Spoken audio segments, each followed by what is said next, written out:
Pastor LABAN ubushize bwo twazamukaga hano hari igitangaza Imana yashoboye kuba yakora. Hari abandi befatanije natwe mu buryo bwo kuzamuka umusozi. Bamwe bari Burundi, abandi bari Kenya, hari n'abari muri Zambia, hari n'abantu bagera muri 15 bari muri Amerika. Njya ku giti cyanjye rero amaze kuva ku uyu musozi kandi nababwiye ko si rimwe si kabiri ngera ku uyu musozi. Bona uyu musozi bajya bavuga ngo aho umuntu yarereye n'ubundi arahagaruka kongera kurya. Ku ijambo ry'Imana avuga ngo Yesu yarara ku musozi hamakirirwa afasha abantu abasengera. Cyambere na mbere ngera mu Rwanda ikintu cyantunguye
Imana ishimwe cyane. Nagira ngo twegerane bana b'Imana, muze twegerane babiri bukundire mwicare gutya. Ahangaha ugira ngo dukomeze dusenge Imana. Hari agakeka mwicareho. Uyu musozi ni umusozi mwiza cyane aho hari umukeka. Turongeye turabasuhuje mu izina rya Yesu. Amahoro Imana nabane namwe. Turashimira mwebwe turi hamwe ku uyu musozi wa Nengo. Turashimira bene data badukurikiranye bari hirya no hino ku isi. Imana ikomeze ibaduhera umugisha myinshi cyane. Uyu rero ni wa musozi twongeye kugeraho witwa Nengo mu karere ka Rubavu, mu cyahoze Gisenyi prefegitura. Uyu musozi uboneka mu murenge wa Rugerero, mu kagari ka Rwaza. Numusozi uboneka amavuta y'Imana, numusozi wo gusengerwaho. Namwe turabararitse mwebwe muri hirya no hino ku isi, mu bihugu bitandukanye, ku migabane itandukanye. Turavuze ngo ubwiza bw'Imana ni bubane namwe cyane.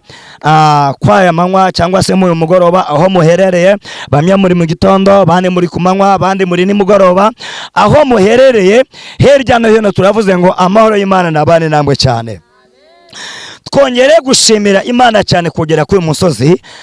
Twasanga abana b'Imana baje kwihererana n'Imana mu gusenga, kuko Bibiliya avuga ngo muze munyegere, munzanga ahantu hatari abantu, mumbwire imiruho, mumbwire ibibazo, ndetse ibibananije byose mungoreze iyo mitwaro.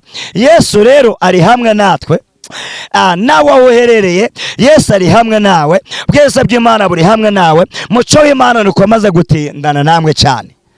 Mana yacu nihabwe icyubahiro. Haleluya. Tutabatindiye bene data, mureke tuganire ku ijambo ry'Imana dusanga hano mu gitabo cy'Abami, gitabo cya mbere cy'Abami mu gice cyaho, igice cya 18. Hari amajambo meza cyane ngira ngo tuganireho. Gitabo cya mbere cy'Abami igice cya 18, ndetse turasoma duhereye ku murongo wacu wa 36.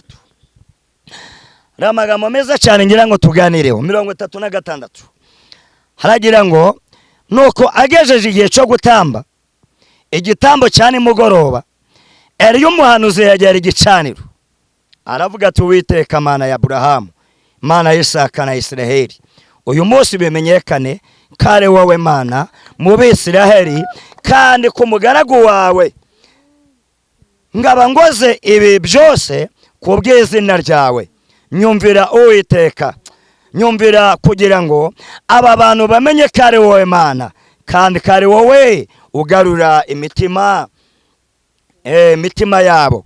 Uwo mwanya umuriro wowe uramanuka utwika igicaniro cyoswa n'ingwi n'amabuye n'umukungugu, ukamya amazi yari mu ruhavu rwo yose. Maze abantu bose babibonye bikubita hasi bubamye, baravuga bati Uwiteka niwe Mana, Uwiteka niwe Mana. Akira ijambo ry'Imana. Ntabwo nshaka gutinda cyane, ariko iri jambo rimaze iminsi rindi ku mutima. Ngira ngo ndisangize mwebwe turi hamwe n'abane bene data bazadukurikira kuri televiziyo ndi UMUKRISTO cyangwa se Gone Ark TV. Imana ikomeze bane namwe cyane. Ndagira ngo ngwebgerere bigaragare, bimenyekane, aho ukorera bimenyekane, aho utuye bimenyekane, aho ucoreza bimenyekane, aho ujya guhahira bimenyekane ko Uwiteka ari we Mana. Hano ni mu gihe cya Eliya n'abahanuzi 450. Abo 850 harimo abashera, harimo n'ababayari. Nigiye mu Isiraheli hari ubugwe, abantu batakibona Imana basigaye bibonera bayari.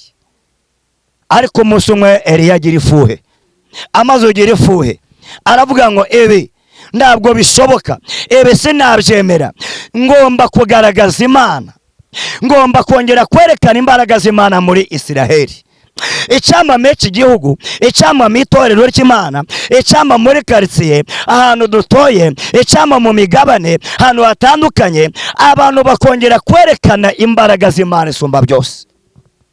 Kuko hari ibintu bisa n'ibitangaza ariko bitari byo. Hari abantu basa n'abahanuzi ariko batari abahanuzi. Soka abahanuzi badahari barahari. Icyama muri Rwanda mu migabane itandukanye tukagira abahanuzi ngo ba Eliya bongera gutuma icyubahiro cy'Imana kizamuka. Nanjye namwe turi kuri musozi twaje gusenga Imana, twaje kwegera Imana no kwererana nayo, ariko igitambo cyawe Uwiteka cyakire.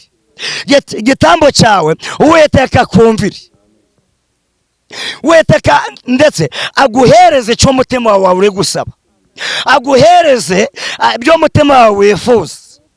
Mana yacu nihabwe icyubahiro. Yesu ashimwe cyane. Ndashima Imana kubw'uyu munsi, ndashima Imana kubw'iyi tariki, ndashima Imana kubw'uko kwezi bana b'Imana. Haleluya. Nawe mu buzima bwawe bimenyekane, muri uko kwezi bimenyekane, muri uyu mwaka bimenyekane. Ndakindi Eliya yashoboje bari abahanuzi ba Bayali 850. Ndakindi Eliya yashoboje Isiraheli n'abantu bari baravuye ku Mana, nuko yagendeye mu cyoboro cy'Imana avuga ngo Mana ni wowe ngomba guhasha icyubahiro, ni wowe gusa ngomba kurata hano mu Isiraheli. None bimenyekane, bimenyekane kari we Mana wanumye, kari we Mana mbitiye ishaka, kari we Mana mbitiye ufuhe, kwangira ngo uhabwe icyubahiro. Moses ngo yasenze iminota ingahe? N'umwanya muto cyane. Mana nemaze kumwumva. Mana yacu nihabwe icyubahiro. Haleluya. Mana nihabwe icyubahiro. Ndagira ngo nebwire abantu baneze amatwi, namwe turi hamwe, uyu musozi nje ngonda kuwogeraho ngahegerera Imana. Kandi uyu musozi uretse no kuhagira tugasenga, no musozi uzamutse haba harimo no gukora kasiporo. Burara abakozi Imana benshi bazi nko gukora siporo ni icyaha cyangwa se ni ikibazo, ariko bana b'Imana siporo nayo biri muri bimwe bituma tugira ubuzima, bituma tugira amagara mazima, tugakomera, Imana igahabwa icyubahiro. Bware biravuga ngo ko uyu musozi twongotse ibintu byinshi bitandukanye, harimo no gukora siporo, harimo no kunanura imitsi yacu, harimo no kongera kumva Imana ivugana natwe. Yesu nahabwe icyubahiro bana b'Imana. Mureke nzoze ndago nshaka gutinda ko uyu musozi turi kumwe n'umuntu aturutse Burundi. Tuvuge ngo amen. Yaturutse Burundi. Uyu musozi yarawubonye kuri televiziyo ndi umukristo. Rangije ati LABAN uri inshuti yanjye, nubwo ndi Burundi uwo musozi nzemera mbitegere ngere ku uwo musozi. Uwo musozi numvise ufite amavuta menshi, nanjye nk'umuntu ushaka amavuta mu Mana, shaka gukoreshwa n'Imana, uyu musozi ndawukeneye kuwugeraho. Mana yacu nihabwe icyubahiro. Reka nawe tumwakire, katumwakire mu bwiza bw'Imana. Nawe asuhuza abanyarwanda, asuhuza ab'i Burundi iwabo, zababwira ngo nageze mu Rwanda, hari udusozi twiza dufite umutekano, hari udusozi twiza dufite amavuta y'Imana, munageraho akumva Imana tuje. Ubasuhuze mu izina rya Yesu. Ni karibu rwose. Yesu ahimbazwe cyane. Amen. Nongeye gushima Imana kuba nshitse kuri uno musozi. Mbere yanjye ndabona ikiyaga cya Kivu, n'inyuma kandi mbona ndi hafi cyane, ndi mu misozi myinshi twari twimenyereye cyane mu gihugu cyacu cy'u Burundi, ariko nanone binyuze mu mukozi w'Imana umushumba LABAN Bizimungu wo kuri Genda UMUKRISTO TV, nongeye gushika kuri uno musozi. Ndashima Imana cyane rero ihanshikanye. Ubwo ndi bugabure reka turabe n'ijambo ry'Imana. Muri kumena Sabimbona Esironi, nyoboye Voice Gospel Ministry mu gisagara ca Bujumbura. Imana ibahe umugisha. Dufite ijambo rito rivuga ngo birahinduka. Haleluya. Kadusome mu gitabo ca Esteri, igice cyaho ni 9. Turasoma umurongo waho wa mbere gusa.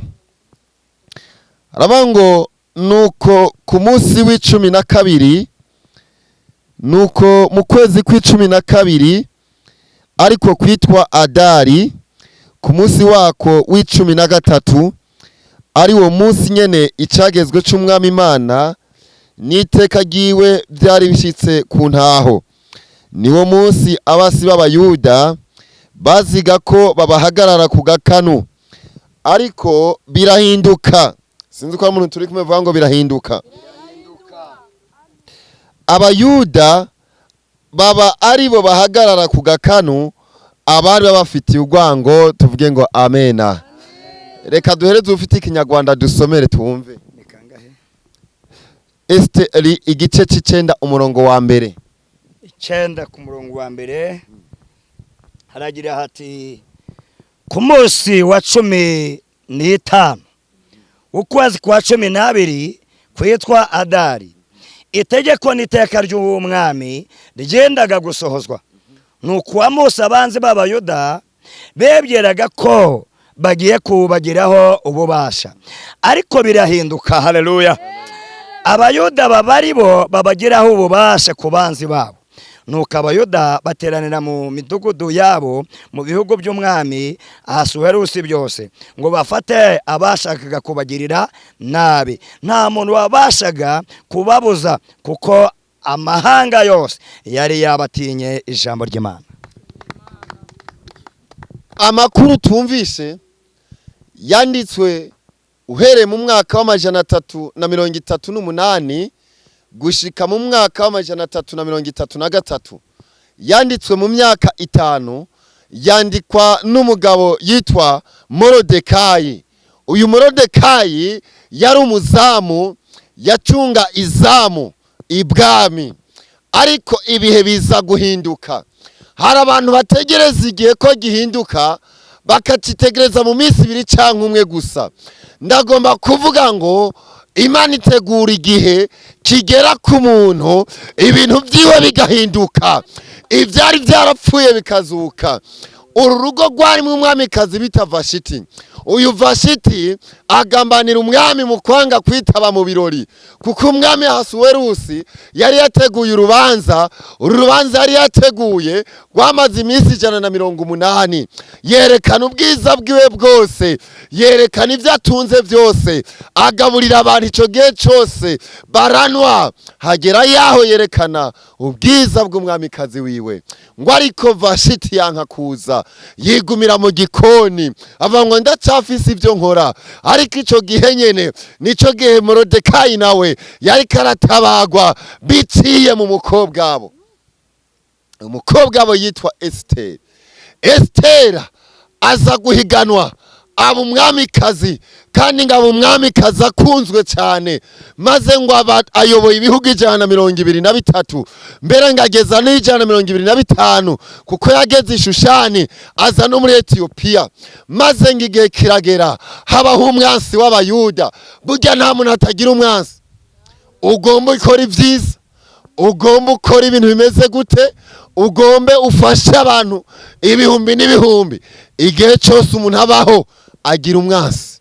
Mbere ashobora no kugira umwansi areze umwe, akagira abanzi 2, akagira abanzi 3. Hari n'umuntu usanga afite abanzi benshi. Nuko bibaho. Rero Esiteri na Morodekayi bagira umwansi yitwa Hamani. Hamani yanga Abayuda, yankana na Esiteri, ariko hari ikintu kimwe yari yarihenze kuri Esiteri, ntiyaraze Esiteri uwo ari we.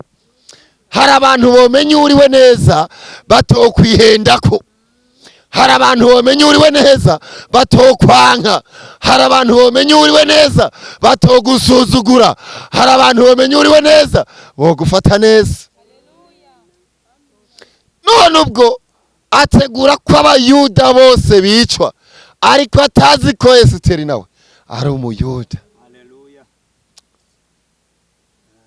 Maze ngo ategura igiti ngo c'intambwe 50 uhereye mu nkokora, kugira ngo abambe Abayuda. Ariko cyane cyane Morodekayi amuhoye yuko atasenga ikigirwamana yari yashizeho. Abantu nibaguhora Imana y'ukuri ntuzugire ubwoba. Nibaguhora gusenga mu kuri, nibaguhora gusenga mu mwuka, bakaguhora gusingiza Imana rurema, ntuzugire ubwoba. Imana hagera igihe ikigwanirira. Ngo maze Morodekayi na Esiteri bakora nk'ibi twakoze, ngo baduga umusozi w'iminsi 3, ngo barisonzesha, ngo barasenga, bahamagara Imana. Maze bahamagaye Imana, Imana irabumva. Hamani ategurirwa igiturire, ategurirwa ibyo kunwa, ategurirwa amazimano n'umwamikazi Esiteri. Ngo maze atashe abwira umufasha we Zereshi, arabate Zereshi, hari amakuru utamenye. Reka ndakubwire, ubwami natoneshejwe birushirijeho, kuko ngo n'umwamikazi Esiteri ni jewe wasigaye ashima ko twosangira ku bihiye by'ibwami. ariko mu mabwire bugiye umuntu yashaka gufata ifi aterera igera mu kiyaga ririko n'akandi kantu. Burya niyo ushaka gufata inyoni uyihereza intete z'amashaka ukayihereza intete z'uburo ikabandanya yegera mu mutego. Hamani yavuga ngo ariko aregera ku byiza ariko arikagwa mu mutego. Haleluya. Ndasenga ngo abasi bawe bave mu kibanza barimwo bazi ngo barimo kuzamuka baza mu kibanza c'ivyiza kumbe ariko basimbira mu mutego. Maze ku munsi ugira gatatu umwami Esiteri, umwamikazi Esiteri avuga ijambo rikomeye aribwira umwami. Umwami yari yamaze kumubwira ngo saba icyo ushaka cyose ndakiguhereza. Esiteri avuga ngo ntabwo no gusaba igisate cy'igihugu cyawe, ntabwo no gusaba ikindi, ariko ndasabira amagara yanje, ndasabira agatwe kanje n'akabayuda bagenzanje. Iki gihe harageze k'abakobwa, iki gihe harageze k'abamama bahaguruka bagasabira ubwoko bwabo, bagasabira abigeme bagenzi babo, bagasengera imiryango yabo. Aravuga ngo iyaba nari kuba umuja gusa, iyaba nari gukorera ubusa gusa nkakubitwa nari kuvyihanganira, ariko ko ari ukwicwa ntabwo nshoboye kubiresista. Ndagomba kugusaba mwami, mwami Ahasuwerusi, unkure ku mwanzi ashaka kutwica jewe n'abayuda bagenzanje. Ubwo Hamani aravuga ati karabaye. Hamani atangura kujya kumaramara kumwara, atangura kumwara imbere y'umwami. Aravuga ati karabaye. Maze ngo umwami ararakara, aravuga ati Hamani we niyo ashaka kukwica. Atego mwami. Hamani arabuja, Ahasuwerusi arabuja ava imbere y'umwamikazi na Hamani ngo ajana mu ntangaro, ajana uhishije gato. Maze Hamani nawe ngo aza gupfukama kugira asabe imbabazi Esiteri. Ijuru rihindukiza ibintu. Hamani yagiye gupfukama, ariko umwami abona ibindi. Ngabona Hamani akuye impuzu agomba afate ku ngufu umwamikazi, ngo atarasemerera aravuga ngo ugira ufatire n'umwamikazi ku ngufu aho mbona. Umviriza nkubwire. Arabaza atumviriza rero, mbwira ikintu umwami akunze gukunda yakoregwa, ngo yo kwambika impuzu z'ibwami, ngo agaheza agatambagizwa ari ku farashi nziza yera cyane, ngo akagendera avugirwa n'umuntu akunzwe ibwami, ngo akavuga ngo dore uko umwami akunze gukunda azahora agirirwa, ngo nuko azahora agirirwa akamutembereza igisagara cyose. Ndavuga ngo birahinduka. Maze umwami aradesida, aravuga ngo ivyo bintu reko bivuze genda ubikorere Morodekayi, umwe yari umuzamu. Maze Theogene arahakura indirimbo abango Morodekayi yari yamanikiwe igiti ngo cyo kubambwaho, ariko Imana nayo yari yabihinduye, yari yamaze gutegura ifarashi. Hari abantu babona ko bagiye gupfa, ariko Imana yabihinduye, baragiye gutambagizwa, baragiye kugenda. Maze amaze kumutambagiza ngo Hamani n'umuryango wiwe ngo baricwa, ngo iryavuzwe n'umwami rija ku ntaho rishika ku iherezo. Ngo abari biteze yuko abayuda barimbuka bapfa, ngo ntabwo vyabaye ngo bapfe, ariko ijambo ryavuze ngo birahinduka, ngo abo bantu babari bo bicwa abayuda baridegemvya. Hari abavuze ko utazarongogwa, ariko navuga ngo birahindutse uzokubaka. Hari abavuze ko utazubaka inzu gwawe, ariko navuga ngo birahindutse uzayubaka. Hari abagushingiye akarimbi kaho uzagarukira, ariko navuga ngo birahindutse. Imana iguhaye isi yose. Imana ivuze ngo birahindutse, biba bihindutse. Ntabwo ari ibintu by'imyaka ibihumbi. Maze ivuga ngo birahinduka, ngo abari bateze ko bari bwicwe ntibapfa. Uzi ko umuntu akura bibaza ngo arapfe ejo, ejo akahasimbuka, bakavuga ngo azapfa ejo kandi n'ejo akahasimbuka, ariko ukabaho ukongera ukabaho ukongera ukabaho ukongera ukabaho ukongera ukabaho, kandi nta kindi kiba cyabaye, biba vyahindutse. Sinzi ikibazo urimo, sinzi ko kwa gusohora mu nzu Imana ishobora kubihindura ubunyene. uri kuradukurikirana ushobora kuri mu bihugu bitandukanye aho uri hose ku mugabane wa Amerika ku mugabane w'Uburayi ku mugabane wa Afrika ubona ko vyase ndabwira ngo birahinduka reka dusenge Imana kadusenge Imana reka dusenge Imana birahinduka birahinduka muri business zawe birahinduka mu mashure yawe birahinduka mu kazi kawe birahinduka ku magara yawe birahinduka reka dusenge Mana Mwami Mana uhambaye Mana ugira neza turakweretse abantu bari mu bibazo turi kuri wa musozi umwe bironkekerako umwe tubifata turavuze ngo ubunyene bihinduke mu buzima bwawe ko baradukurikirana no mu buzima bw'abari ngaha nyene kuri no musozi ubagirire neza babone neza yawe muri byose na hose mu izina rya Yesu dukomere Imana amashimeshi cyane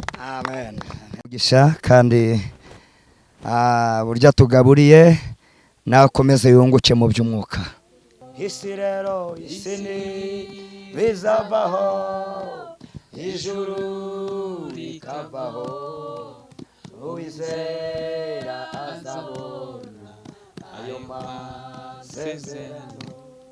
Nshuti bavandimwe twongeye kubabwira ati amahoro y'Imana akomeze kubana namwe mwe komeje kubana natwe mu rugendo twakoreye kuri uyu musozi wa Nengo. Urugendo rwacu rusa nkaho ruri kugana ku musozo ariko turi kumwe na Pastor LABAN, turi kumwe n'umukozi w'Imana from Burundi, bose badusangije ijambo. Murabona ahantu twageze turasoreza urugendo rwacu. Nizeye ko bakomeje kugendana natwe kandi nizeye ko bakomeze kuzamura kwiza mu mutima wawe, kuko burya utagize kwizera nta kimana yakora. Icyambere ni ukwizera, wowe gerageza uzamure kwiza mu mutima wawe, ubundi urugendo twakoranye ahantu hose waburi wumve ko Imana ishobora kurukuramo ibitangaza. Muranja nkunda kuvuga aka kantu nkavuga ati ngo ibaze nk'ubu wowe utari kwizera cyangwa se ngo ushime Imana, tekeza Imana iza kubita tugize abantu ikatugira nk'inka, tekeza iminsi mikuru yagiye itambuka iza kugira nk'ikimasa, tekeza ahantu waburi, cyangwa se iza kukugira imbwa, tekeza ahantu na waburi. Kusaba Imana yahisemo kuba umuntu ukaba kuri iyi si. Ubwo rero nidutekeza ibintu nk'ibyo tugakomeza gushima Imana kandi dukomeze kwizera kizaduha ubugingo buhoraho. Tekeza iza kukugira nk'igiti, tekereza uburimbaho cyangwa se urugi rwo turi gukingisha tw'Imana yagira ubuntu itugira abantu. Kusaba ko tugeze ku musozo wacu, Pastor LABAN tunacyari kumwe n'abandi n'indi sina twazamukanye, ariko reka ngiye kuri Pastor LABAN. Pastor LABAN muraho neza? Turaho turashima Imana. Dusa nk'aho bari kugera ku rugendo rwacu cyangwa se ku rugendo twatangiye hasi ku musozi wa Nengo, bagiye batubona tuzamukira ntago byari byoroshye, nge nazamuka ngasubira inyuma, mwabonye ko mwanansize. Pastor, uyu musozi uzamutse ubuntu bugira kabiri turi kumwe, mu by'ukuri kuzamuka uyu musozi bihora bikwigisha iki mu buzima bwa buri munsi? Icyo binyigisha ntabwo ari kimwe cyangwa bibiri. Iyo nahageze ku uyu musozi manuka n'umuntu udasanzwe. Yego. Imbaraga nahazamukanye manuka mfite ubwiza bw'Imana. Amen. Kandi reka ibi bintu mbikunde ni mu gihe n'abakozi b'Imana batubanjirije bazamukaga imisozi. Yaturebeye muri Bibiliya dusanga umwami yitwa Salomo umunsi yamaze gufata indebe y'ubwami, yasanze abahanuzi arababwira ngo ni hehe hantu ho gusengerwa, n'uwuhe musozi nakahe kanunga gasumbye utundi cyubahiro. Bamurangiye Gebeyoni. Nanjye rero iyo nazamutse umusozi imba naje kwakira ubwiza bw'Imana, ngasabana nayo, ngayitega amatwi, ngayisenga, ngayisaba, kandi manuka n'umuntu umeze neza cyane mu buryo bw'imibanire yanjye n'Imana. Aha, abatwibuka neza musubira inyuma kuri Ndi Umukristo, murasangaho video titiravuga ati LABAN ageze kuri wa musozi abantu bazamuka bakahita babona amafaranga. Ariko si byo gusa twashaka kuvuga, twavuze muri kimwe mu bitangaza Imana ikorera kuri uyu musozi. Icyo ni kimwe, ikora n'ibindi, kirizaho abantu, mbese abantu ihakora ibitangaza byinshi. Sinzi ko nabivuga, gusa igitangaza nawe cyaba kirimo. Pastor LABAN, ubushize bwo twazamukaga hano hari igitangaza Imana yashoboye kuba yakora, nkuko tubimenyere ko iyo umuntu wagize akafata akanya ko kujya kwiherana n'Imana mu by'ukuri ari byifuza aba yazamukanye, kuko ntago tupfa kuzamuka umusozi biraho ngaho biri ubusa. Cyangwa se hari n'abandi bantu baba baragukurikiye ku ikoranabuhanga bafashijwe mu kiganiro? Benshi cyane. Yenda aho ndi buherene kuri televiziyo cyangwa se YouTube channel ndi umukristo banditse comment bashima Imana kandi arabashimye Imana bavuga ngo Imana ishimwe ko hari abantu bakizamuka imisozi batagiye gutwika amakara batagiye mu bindi yonyine gusa abo bantu nababonye benshi cyane bagera ku magana hari abandi befatanije natwe mu buryo bwo kuzamuka umusozi bamwe bari Burundi abandi bari Kenya hari n'abari muri Zambia hari n'abantu bagera muri 15 bari muri Amerika baravuze ngo turafashijwe kandi natwe twakira ubuntu bw'Imana tubikurije ko twabakurikiye twagendanye namwe twumvise natwe Imana ivuganye natwe abo nabo mvuze njya ku giti cyanjye rero amaze kuva ku uyu musozi kandi nababwiye ko si rimwe si kabiri ngera ko uyu musozi bone uyu musozi bajya bavuga ngo aho umuntu yarereye n'ubundi arahagaruka kongera kurya niyo mpamvu rekeshe muzakunda kumona njyane kundera ko uyu musozi cyane ng'umuyobozi w'itorero ndi umushumba muri Zion Temple Imana ntihabwe cyubahiro shobora kubona nakira abantu muri ageze mbere y'umuyobozi abantu bagira muri za 70 abakiriwe ababatijwe abo bose harimo n'abakijijwe Imana ntihabwe cyubahiro ko buzima bwite haleluya nabanye inshuti nyashuti zo hirya no hino hatandukanye ko buzima bwite narariye ndananywa ndambara kove cyo gihe ndabwo ndabura kutangwa icyayi kirimo amata kove cyo gihe njatsi nyama na buri munsi narya ku nyama Mana ntihabwe cyubahiro gwe rero ibyo ni ku buzima bwanjye bwite abana bagiye ku ishuri babona merelevare babona ibyo kurya Yesu nahabwe cyubahiro ni byinshi reka nze mvuge bike muri byinshi nagiye mbonera ku uyu musozi Mana ntihabwe cyubahiro amen rero nkuko mubibona cyangwa ko twamubonaga ubu ngubu sikari emeze neza hari icyo Imana yakoze emeze neza muri Kristo hari icyo Imana yakoze burya gufata kanya tukajya kwiherana n'Imana bari by'agaciro nawe ahantu ho waburi ushobora kutaba ufite imisozi yo kuzamuka nkatwe ariko ufite ahantu ugomba kugenda ukirana n'Imana ugafata kanya ukavuga ati reka niherane n'Imana rero ntago twaje twenyine nkuko twababwiye ko twazanye n'umuntu waturutse mu Burundi nahaguruke ndavuga ibindi yamaze guhaguruka amaze kumeza mikrofone muraho neza ndaho turabasuhuje nawe ndabasuhuje mu izina rya Yesu tunabishimira Imana cyane nawe mu bantu bakurikira urugendo twakoreye hano bwa mbere akigera mu Rwanda nge yaho yavuga ati wa musozi abantu bazamuka bakabona amafaranga cyangwa se bakasubizwa ibyifuzo bitandukanye gusa twebwe twandika kuri twanditse kimwe mu bitangaza Imana yakora kuri uyu musozi wazamutse kuri uyu musozi yego ariko mu by'ukuri ibitangaza byinshi bakorerwa byose ntago twari kubyandika ngo bihakwire ariko twafashemo kimwe turavuga tereka tuvuge kino kuko burya ubuzima bwa buri munsi tuba dukeneye amafaranga kandi niba ukeneye amafaranga ngenda kurareke wazamuka uyu musozi Pastor LABAN arabivuze icyo gihe niba yaranywaga icyayi akanywa mukara agacishamo akanywa mukara ariko bakaba ari kunywa icyayi kirimo amata kwambara abana bakajya ku ishuri urumva ko imirimo n'ibitangaza yakorewe ahantu wowe ukireba ikiganiro twakoze ubwa mbere byakwigishije iki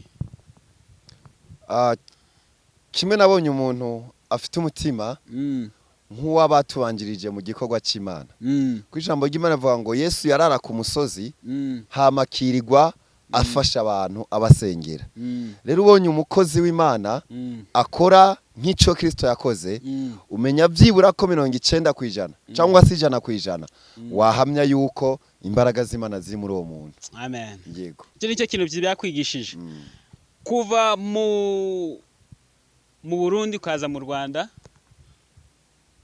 ukagera hano ukaba uzamutse n'umusozi nike kintu cyagutunga ugera mu Rwanda kikagutunga avuga ati iki kintu kirantunguye cyambere na mbere ngera mu Rwanda ikintu cyantunguye nuko uko nahumva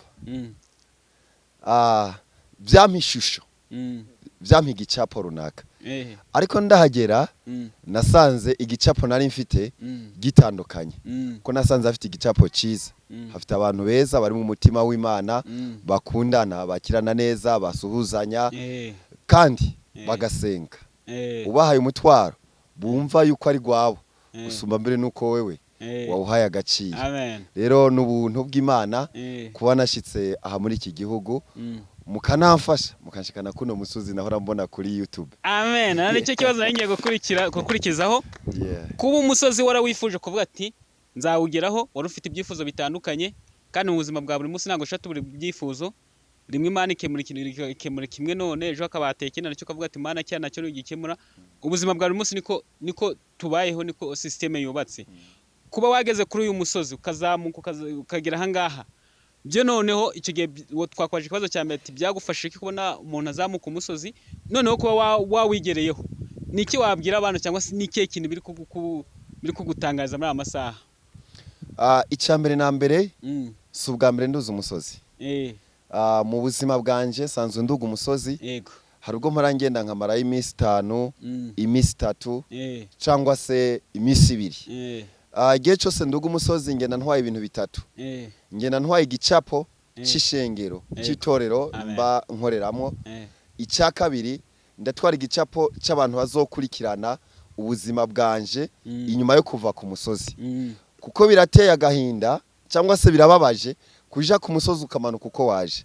Icya gatatu nitega ko Imana nza kuyibona ubundi bushasha. Rero kuduga no musozi icyambere cyantumbura cyangwa cyantangaza nuko nza kubona Imana ukundi gushasha. Ibitari byepugwe nzi neza ko nza kuvura kuri no musozi byepuwe. Yego. Amen. Wenda reka turagweza n'akanya karambuye. Niki wabwira abantu wasize hakurya? Nabizi baradukurikiye kandi banadukunda, kuko iyo batadukunda nawe ntago waratubonye. Niko kuri iki ni ikimenyetso ko abantu bari mu Burundi badukunda. Niki wabwira abantu bari mu Burundi ubakumbuza u Rwanda cyangwa se ubakumbuza umukozi Pastor LABAN, byose urabijyana rimwe, unabakumbuza Imana, mbese byose ubijyane rimwe? Murakoze cyane. Yego. Kimwe mu byo mvuga, hari ijambo Yesu yavuze. Yavuze ngo nimwagiranira urukundo niho bazomenya ko murabigishwa banje by'ukuri. None ubwo Burundi n'u Rwanda ubwabyo nuvuga ko ari ikintu kimwe, kuko bwikukiye mu gihe kimwe, kandi usanga amateka amwamwe y'ibyo bihugu afitaniye isano, usanga afitaniye ahahurira. Ariko cyo novuga mu bijyanye no gukorera Imana, u Rwanda waje gukorera Imana cyane imbere y'u Burundi. Novuga ko nko mu bintu byo gukorera Imana twagiye tubirahura ku gihugu cy'u Rwanda, ariko kandi tuza gusanga mu gihugu naho cy'u Burundi niho havuye ibyo guhimbaza no gutazira, abanyarwanda naho baza kubikurayo. Ni ukuvuga ngo twafatanije umuce umwe n'uwundi, dufitaniye ubusabane mu yandi magambo. Amen. Rero icyambere nobwira u Burundi nuko bo kwimvamo ku Rwanda ari igihugu kimwe n'u Burundi, tugasengeranira tugafashanya. Ikindi nk'uyu mutima Pastor LABAN yerekanye wo kudutumira akadukura i Burundi, ndakubwire rero mwene data, burya mu hantu maze kugenda maze ujya ahantu henshi cyane mu mihinga itandukanye, novuga mbere hamwe nta naho nibuka ashitse ngafatwa neza. Uhereye mu banyagihugu mu baturage ugashitsa mu gikorwa cy'Imana, ni kwa Pastor LABAN mu Rwanda. None rero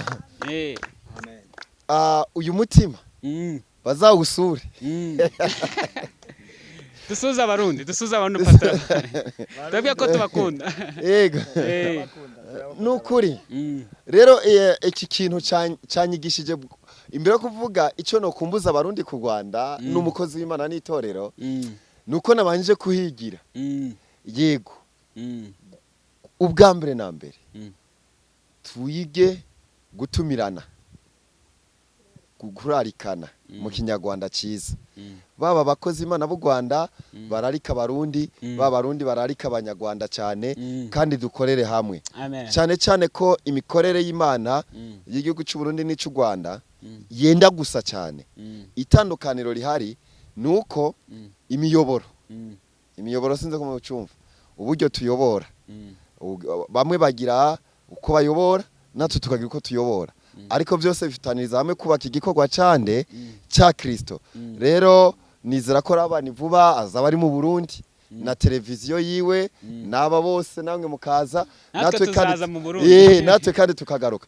Tuzaduga n'umusozi munini cyane, sinzi ko uzawushobora, ariko uko tuduga hafi isaha n'inusu uduga gusa. Rero nanezerewe cyane abarundi kabisa rwose, mwiyumvemwo ko turi umwe n'u Rwanda, n'u Rwanda ni kimwe n'u Burundi, ahubwo igisigaye ni ukwagura.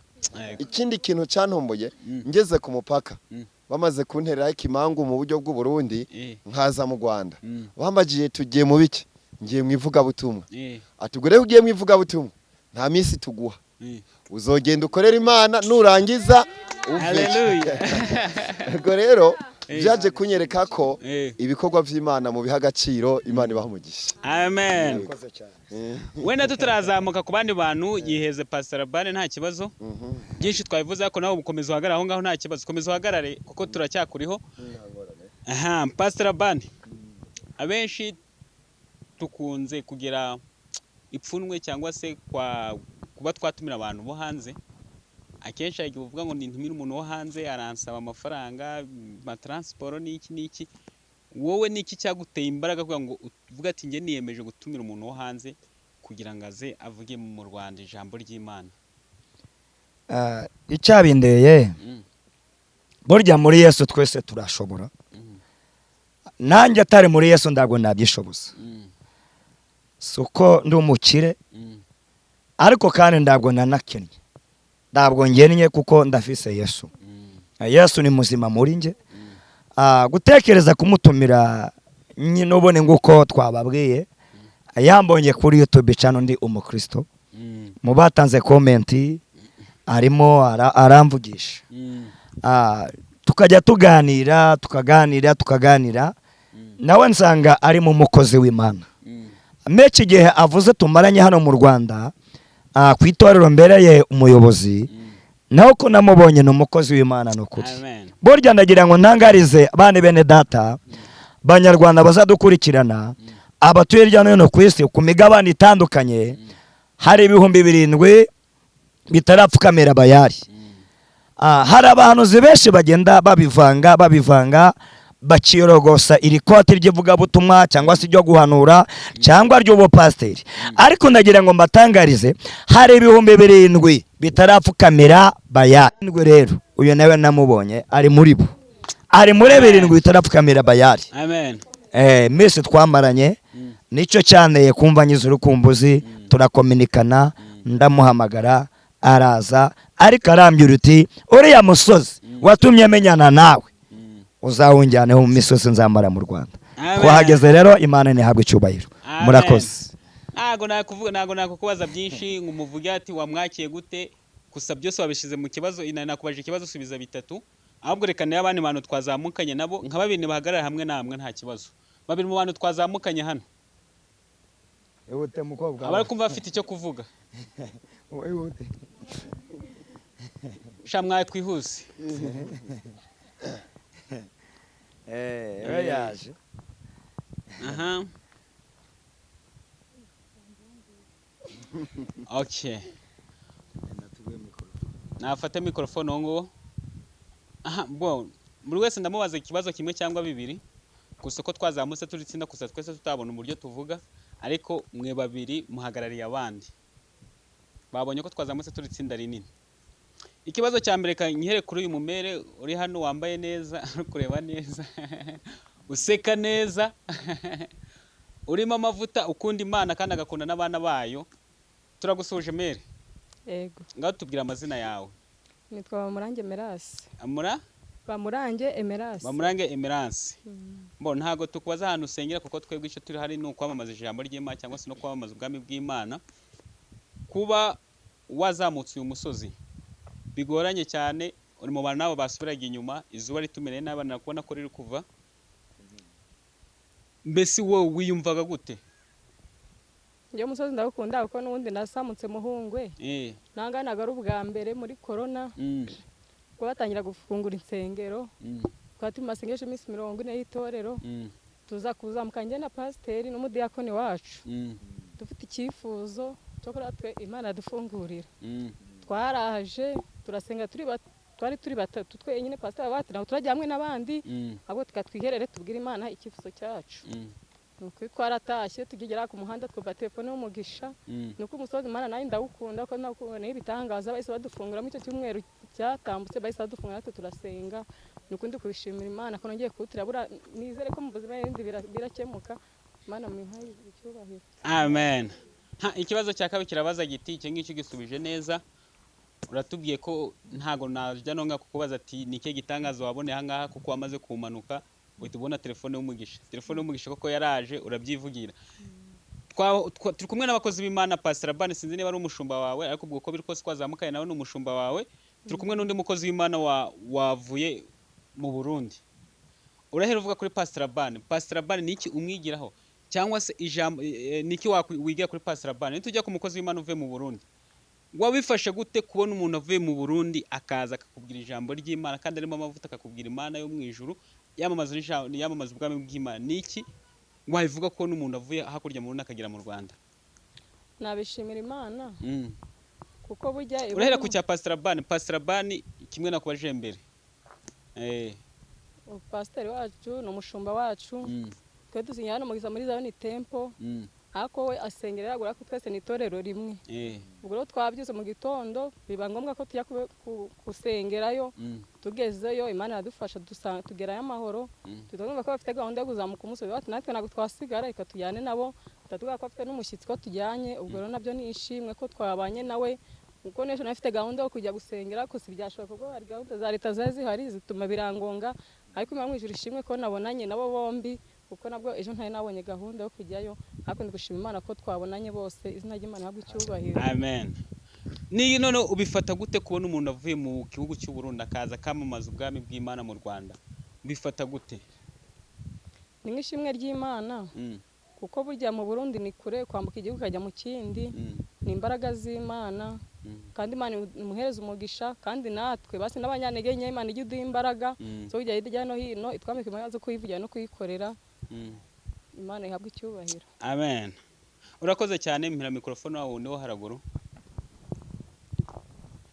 Muraho neza? Muraho. Turabasuhuje. Turabikirije mu izina rya Yesu. Urengera ku kajweho gatoya nta kibazo kugira ngo nze kukumva. Yego murakoze. Amazina n'umuhoza Jacqueline. Nsengera muri Zion Temple ya Gisa. LABAN ni umushumba mwiza cyane, turamukunda cyane. Sinzi niba uri umukobwa cyangwa se uri umumere. Yego ndi umukobwa ushima Imana. Amen. Amen. Shimye Imana ko turi kumwe n'umukobwa atari abamera. Akenshi bavuga ngo abamere ngo burya bafite ibibazo byinshi, ariko kubona urubyiruko rwahagurutse rukavuga ati ngiye kuzamuka umusozi, burya aba ari byiza, aba ari n'iby'agaciro.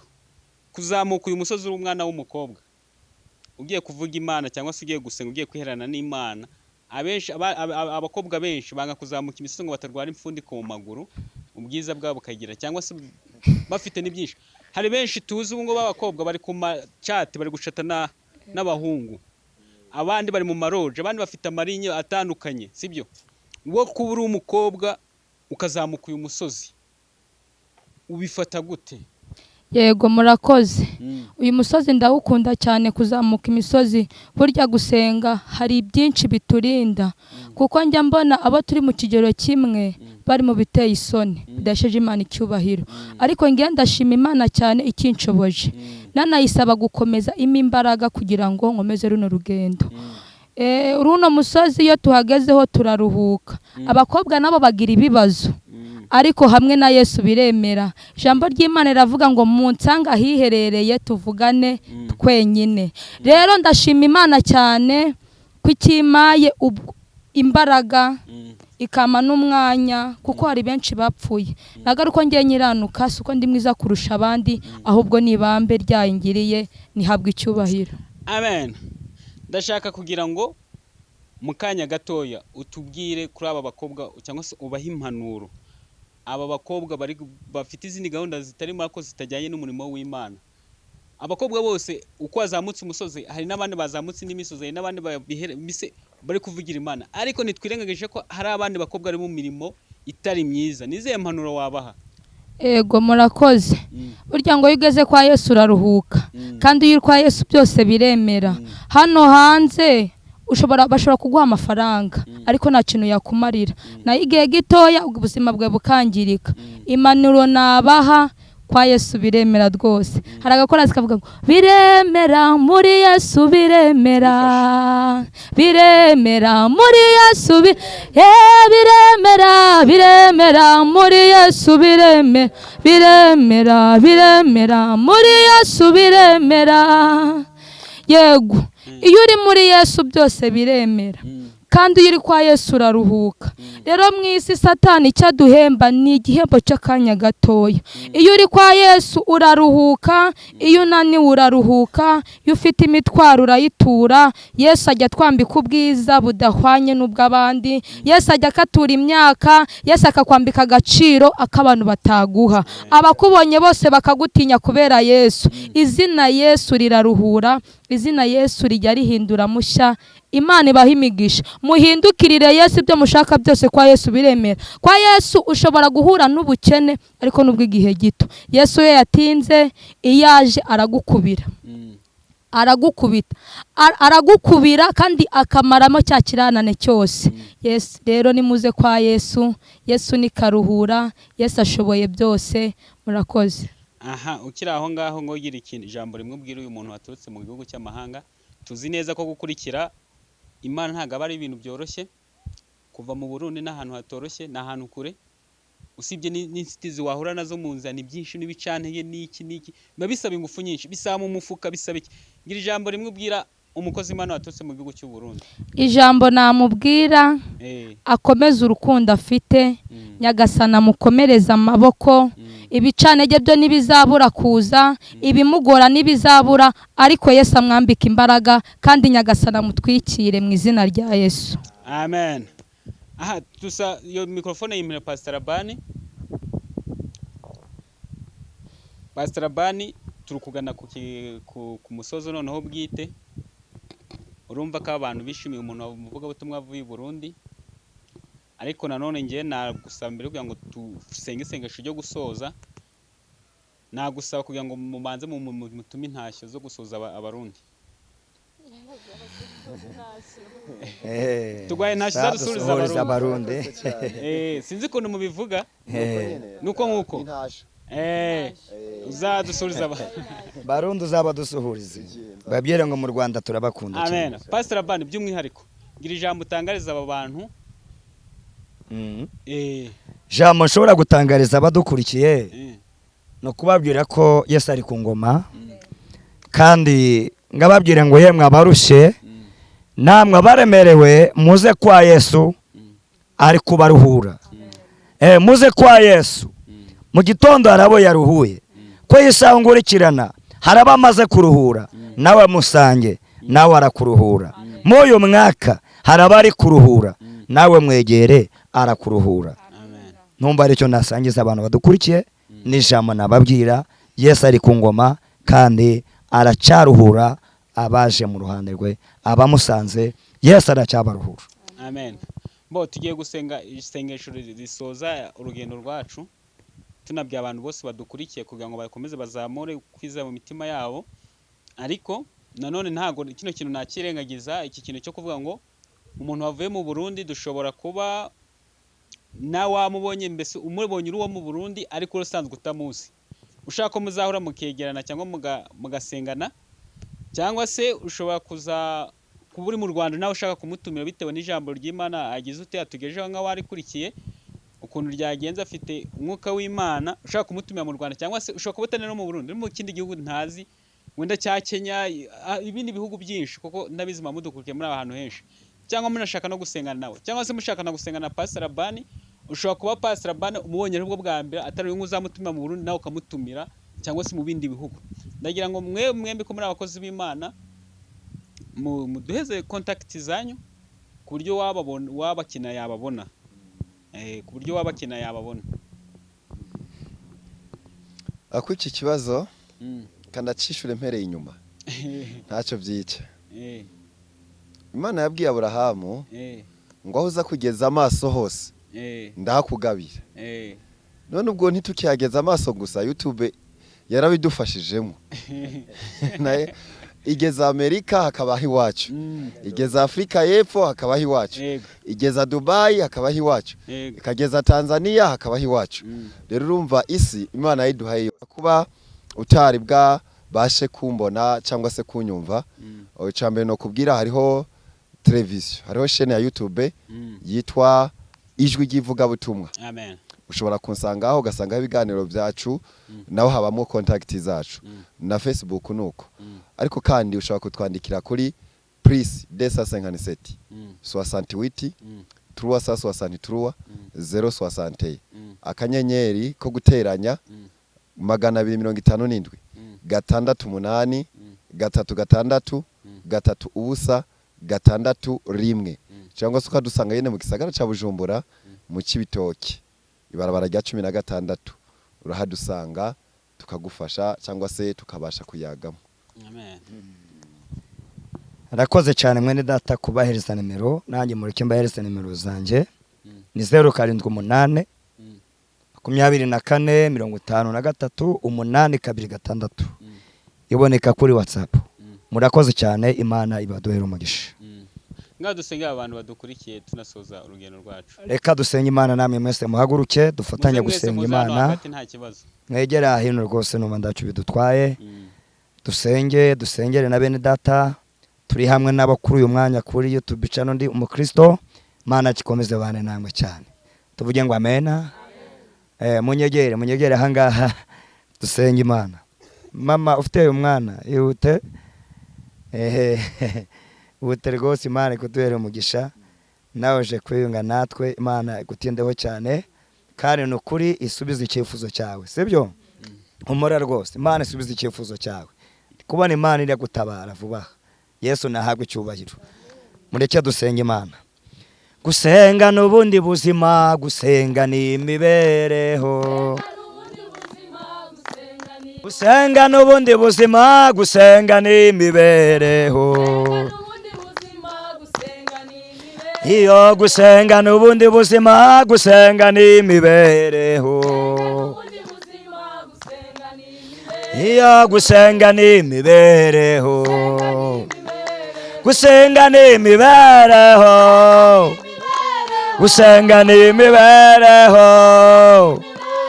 Gusenga ni imibereho. Reka dusenge Imana. Mana turagushimiye. Izina ryawe niryubahwe.